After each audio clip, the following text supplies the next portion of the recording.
Picture this. You're the kind of man who always tries to do the right thing. You listen when she talks. You care when no one else does. You show up even when you're tired, even when you're breaking inside. You believe that being good will earn you love, that patience, honesty, and kindness will protect you from rejection. But one day you wake up and realize the woman you do anything for barely respects you. Your friends call when they need help but disappear when you do, and society, it claps for you in public but laughs at you in private. You thought you were being noble, but what you really became was useful. Truth revealed, because the world doesn't reward good men. It rewards men who know when to stop being one. Here's the uncomfortable truth, brother. Your ancestors didn't survive by being nice. They survived by being necessary. Niceness, this endless urge to please, isn't a virtue. It's a biological survival mechanism that's been twisted by modern life. Back in the tribal world, being agreeable meant safety. It meant belonging to the group, but in today's world, that same programming betrays you, because women don't crave safety, they crave polarity. They respect power, not submission. Your brain, though, still chases approval like oxygen. Every time you say yes when you mean no, your brain releases dopamine, a hit of artificial peace. It rewards you for compliance, not courage. That's not morality, that's conditioning. Let me break it down for you. When you were young, you learned that being good got you love. You smiled when you wanted to scream. You helped when you wanted to rest. And every time someone said, "You're such a nice boy," your brain linked approval to worth. Now as a man, you've been programmed to earn affection like a dog chasing treats. You apologize for things that aren't your fault. You over-explain your intentions. You give more than you should, hoping she'll finally see your value. But she doesn't, because the energy of a man seeking validation feels weak, and women can sense that weakness like blood in the water.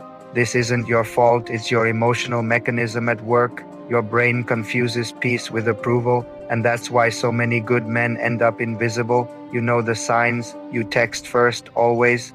You say it's fine when it's not. You pretend you don't care when she cancels plans. You become her emotional bodyguard, but never her choice. You tell yourself it's maturity, but deep down, it's fear that if you show anger, she'll leave. Fear that if you say no, you'll lose her. Let me tell you, my friend, a man who's afraid to lose her has already lost himself. This is where it gets deeper. You were programmed to be soft on purpose. Schools told you to be nice. Media told you that real men never get angry, and women told you they wanted a good man. Right before falling in love with the one who never begged for approval. Modern society doesn't want men, it wants servants, compliant, polite, predictable. You were never taught to set boundaries. You were taught to seek permission. You were conditioned to trade your power for peace, and every system benefits from your silence except you. But the mask always cracks. The good man eventually breaks. One day he stops pretending. He stops laughing at jokes that insult him. He stops chasing people who wouldn't notice his absence. He stares at the mirror and doesn't recognize the man smiling back. You can't fake calm forever, because the price of being the good man is the quiet death of your authenticity. And when that death comes, it's not loud, it's silent. Just a man sitting alone, realizing that all his kindness was just fear in disguise. Here's the bitter truth, brother. You weren't good, you were scared. You feared rejection, so you became agreeable.